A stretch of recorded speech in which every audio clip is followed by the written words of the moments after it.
A Libras é a segunda língua mais falada no Brasil. Olha que legal!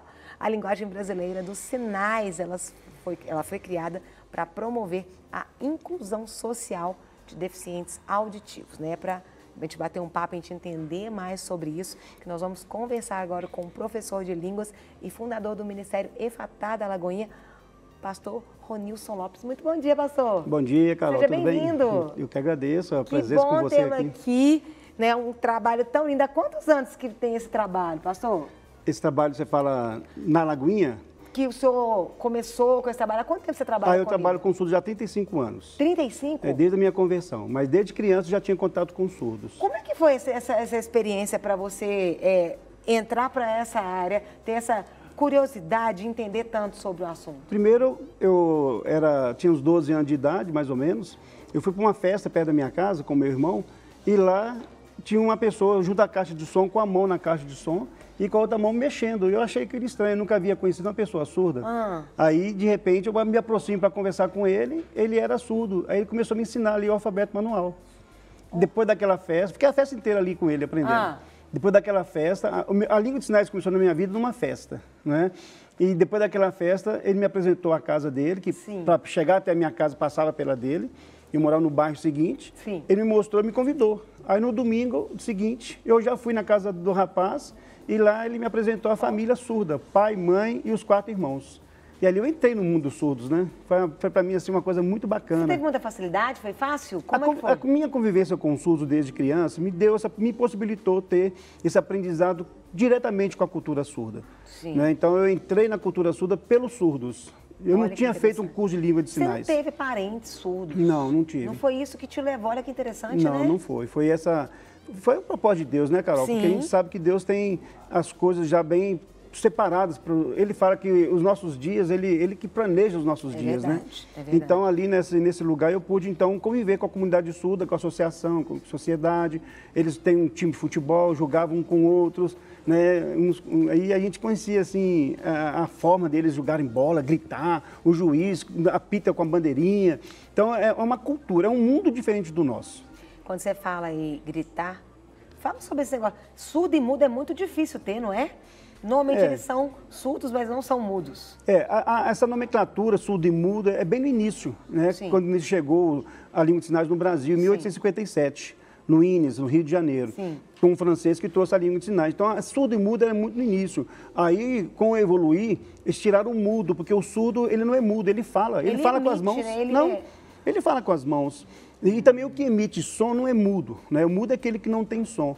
E o surdo, ele não tem problema nas cordas vocais. Entendi. Ele não consegue falar porque ele não foi educado no falar. Entendi. E também ele não ouve o que fala. Então, a dificuldade muito grande de falar, como é que eu vou falar sem fonemas, né? Como eu entender as palavras. Porque às vezes as pessoas, elas assustam, né? Quando, às vezes até fica ali perto dos surdos, e aí você escuta os sons, né?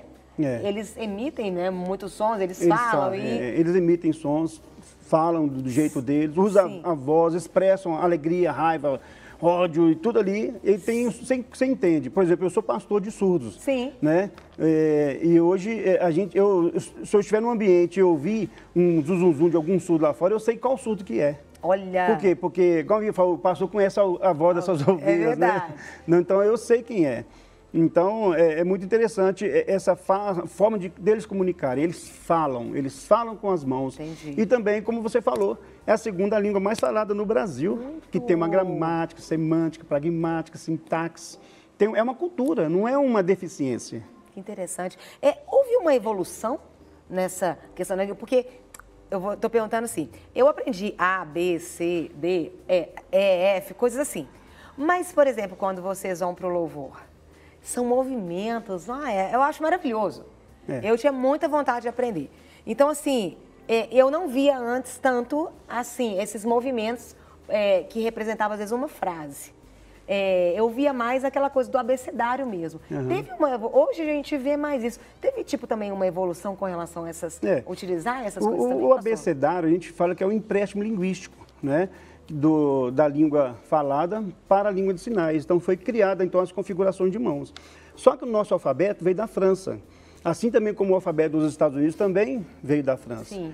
Então, Brasil e Estados Unidos, Brasil foi colonizado na língua de sinais em 1857, Certo. Estados Unidos em 1814, né?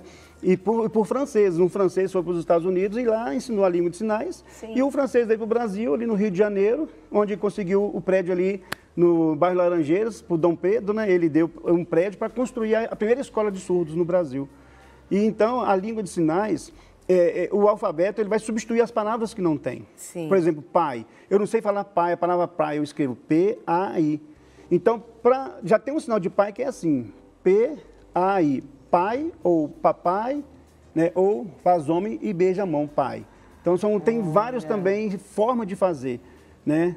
Quando você vai aprender a ensinar de papai, eles vão fazer assim, homem e beija a mão, pai. Ou vai pegar aqui e fazer papai. Ou vai pegar aqui e fazer com P e abrir. Mamãe seria mamãe, faz sinal de mulher, que é um sinal francês também, que veio da França. Olha. Que as mulheres usavam um chapéu e a cordinha que amarrava, então fazia sinal de mulher, para mulher. Então, aqui é a barba do homem? O homem é a barba. E aqui é a mulher. Entende? Então, tem um sentido todo. Mas também, Carol, é bom lembrar que cada país tem sua própria língua de sinais. Libras é Brasil. Estados Unidos é o American Sign Language. Na Inglaterra é o BSL, o British Sign Language, língua britânica de sinais, língua francesa de sinais. Então, cada país tem a sua estrutura gramatical. E lembrando que Portugal, por exemplo, e Brasil, os surdos não se comunicam de imediato, porque a língua de sinais e o alfabeto manual é totalmente diferente do Brasil. Olha, que interessante, gente. Agora, o pessoal está aqui, vamos ensinar um pouquinho para as pessoas algumas frases aí. Só antes, eles têm um hábito de dar como se eles dessem um apelido para cada um. Como é que funciona isso? Esse é um nome de batismo que a pessoa recebe na comunidade surda. Sim. Por exemplo, quando eu falo meu nome, isso aqui é sinal de nome. Eu não preciso escrever aí eu estaria fazendo a datilologia. Meu nome é Ronilson. Não, meu nome, isso é sinal de nome. Ou eles falam virado para o meu lado, que eu estou fazendo para mim, meu nome. Isso dá diferença também. Seu nome, meu nome. Né? Aí eu faço Ronilson. Muitos surdos nem leem e nem guardam isso aqui. Aí eles vão perguntar para mim de imediato, qual que é o seu sinal? Isso assim, esse é o seu sinal. Sinal. Quando eu faço para mim, ó, meu sinal, eu estou dizendo o meu. Sim. Meu sinal, Ronilson. Por causa da cicatriz. Olha, então, geralmente, o surdo, ele olha para a sua característica e te dá um nome pelo que você é. Então, esse sinal meu aqui, nota que é Ronilson com o dedo, que eu recebi de um surdo. Sim. E, às vezes, hoje, o surdo tem muita influência do ouvinte, tem a influência do ouvinte na cultura surda, que o surdo olha para você, aí você pede para ele assim, qual que é o meu sinal? Ele vai falar assim, qual que é o seu nome? Aí você faz, é com K? Com C. Com C. Carol. Aí vai pegar o C, vai olhar para você assim, ele vai pegar seu cabelo aí, fazer sim, ou olho verde, ou sei lá o que, vai usar o C. Isso, todo nome de uma pessoa que tem a inicial do próprio nome é uma influência de ouvinte, não é próprio da cultura surda. O surdo olha para você e te dá uma característica de um sinal que corresponde com a sua identidade, com o que você é, entende? Então, igual o meu é assim, não é um R aqui. Então, alguém te deu aquele sinal, você já fica ok. Não pode ficar perguntando para vários surdos qual que é o sinal diferente, não, porque senão você fica... Não, porque o surdo me batizou como Ronilson assim, então meu nome é esse. É como no cartório. Meu pai me registrou como Ronilson Lopes de Almeida. Eu não vou chegar lá, não gostei do Ronilson, mudar. Tem muita gente que muda de nome, é complicado mudar. Mas se eu mudar meu sinal para um outro sinal, aí as pessoas não vão me identificar. Mas quem que é esse aqui? Ronilson. Se eu fizer assim, Ronilson assim, ou assim, sei lá. Entendi. Mas aí as pessoas não conheço. Ah, Ronilson conheço, é o pastor de surdos, tal, esse eu conheço, entendeu? Entendi. Aí o sinal traz essa característica da pessoa. Então eu tenho ele até morrer.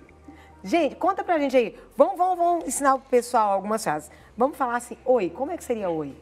Antes de falar oi, só corrigir uma coisa. Vai. Na Lagoinha, eu não implantei o Ministério EFATÁ na Lagoinha. A Lagoinha iniciou o Ministério com Surdo em 1992, com a missionária Ângela da Jocum, uma missionária da Jocum, que foi na Lagoinha implantar lá o Ministério, né, os sinais. E quando eu cheguei na Lagoinha em 96, isso em 92, em 96 na Lagoinha havia 12 surdos, né? E aí eu cheguei em 96, eu já era pastor de uma outra denominação, e quando eu cheguei na Lagoinha ali, nós fomos interagir com os surdos, porque Deus havia falado comigo que para que eu pudesse assumir o ministério com o surdo, que ele havia me chamado para pregar para surdo e não somente para ouvinte. E nesse tempo nós começamos então, nesse ano de 96, tinha 12 surdos, nós fizemos então um evangelismo com futebol. Né, um campeonato de futebol. E nesse ano nós alcançamos 180 surdos para Jesus, na Lagoinha. Foi uma explosão, né? De 12 para 180? Naquele mesmo ano. E aí que o pastor Márcio Valadão e na época o pastor Jonas Neves me convidou para compor a liderança do Ministério Efatá, que já havia uma liderança. Que né? legal. E hoje está lá a pastora Núbia, né? Que é a pastora do Ministério Efatá. Que bênção. Como é que fala oi? O oi, desculpa. O oi, a gente fala oi, né? A gente pega o ó, faz assim. Isso, é o ó, ou zero. Aí levanta o dedinho. Esse é o oi. Aí você faz isso pro surdo. Oi. Você balança a mão. Oi. Oi. Oi. Aí você faz assim, oi. Oi. Alô. Aí você faz assim, oi. Oi. Aí vem logo o outro, né? Tudo bem? Tudo. Tudo bem? Como que é o tudo bem? Tudo. Tudo. Isso. Bem? Bem. Agora, como existe uma estrutura gramatical, a língua de sinais tem os seus parâmetros e um deles que expressa a língua é a expressão facial, a expressão corporal, porque ela não é uma língua oral auditiva, é uma língua gestual visual. É verdade. Então você tem que falar, expressar. Me ajuda a falar com você. Estou feliz. Eu estou muito feliz, Carol. Esse é sinal de triste. Eu hoje estou muito triste, estou muito triste. Não condiz, né? Triste, eu estou triste. Tô feliz. Do mesmo jeito que a gente fala, feliz é assim, do mesmo jeito que a gente conversa com as pessoas, né? Exatamente. As pessoas reparam em você. Olha, Carol, principalmente a mãe da gente, né? Sim. No telefone, fala assim, a sua voz não tá legal. Você tá com algum problema? Não é? Minha mãe era assim. É verdade. A sua mãe olha pra você e fala assim, filha, você tá passando algum problema? Você tá meio assim, semblante meio caído. Assim também, o surdo tem essa facilidade maior ainda, porque essa é a linguagem dele. Sim. Ele percebe quando você está triste. Sensível a isso, né? Ou quando você faz um sinal que não condiz. São bem aguçados outros sentidos. São aguçados, né? E o surdo tem ele é bem aguçado, ao ponto até mesmo de alguns desenvolverem até uma enfermidade nos olhos, né? Que eles vão perdendo a visão. Alguns, os que já têm essa prepotência, né? Agora, eu pergunto... Prepotência não, essa percepção, essa né? sensibilidade. Ontem foi o Dia Nacional do Surdo? Isso. No Brasil foi o Dia Nacional do Surdo. Vou fazer uma pergunta para você e para os nossos telespectadores.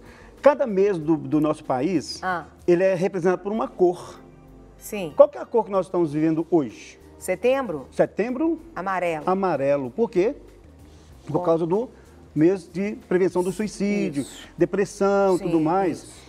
Mas só que para o surdo não é um setembro amarelo. Não? Não. Para o surdo é o setembro azul. Então, para a comunidade surda, nós celebramos o setembro azul. Por que azul? Azul é uma cor que eles escolheram diante de muitas situações que vivenciaram no passado, na Segunda Guerra Mundial, os deficientes, os surdos, eles identificados como a fita azul, né? Como deficiente. O mês em setembro também, em 1880, foi o Congresso de Milão, lá, onde foi proibida a língua de sinais, em 1880. Sim.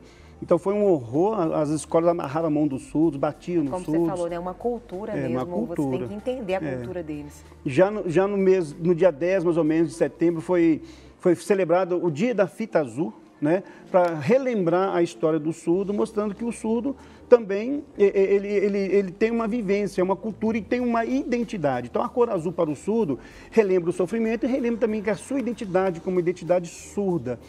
E também um azul para chamar um pouco da atenção, para que a comunidade ouvinte possa entender que os surdos, eles são esquecidos e é como se fosse uma comunidade invisível.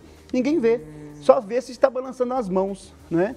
Só se vê quando a gente percebe que alguma comunicação entre duas pessoas, porque a gente conversa igual eu estou conversando aqui, gesticulando. A gente gesticula. Sim. Então, se a gente não está no meio do surdo, a gente não vai saber se a pessoa é surda. Sim. Só se você chegar perto dele para conversar com ele e ter essa barreira da comunicação. Então, a acessibilidade é muito pouca no meio das duas culturas, surda e ouvinte. Para a gente fechar, como que diria a paz do Senhor? A paz do Senhor, a gente faz com a mão em P.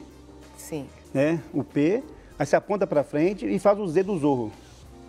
Isso é paz. Paz, e aí você põe o dedo em cima do outro e põe aqui na testa e levanta para frente assim, Senhor. Tem esse sinal de Senhor. Para não escrever Senhor, aí se faz paz do Senhor. Paz do Senhor. É. Está tudo bem com você? Tudo bem com você? Tudo bem com você? Você está bem? Se sentindo bem? Uau, pastor, tem que voltar mais aqui para ensinar a gente a falar. Como é que eu falo? Meu nome é? Meu nome. Aí você escreve K. O R é assim, né? Isso, Carol. Carol. Não quer ficar um segundo por fora da nossa programação? Agora você pode nos acompanhar através das plataformas digitais. Não perca tempo. Acesse, curta e siga-nos. Fique por dentro de tudo o que acontece por aqui. Rede Super, inspirando você.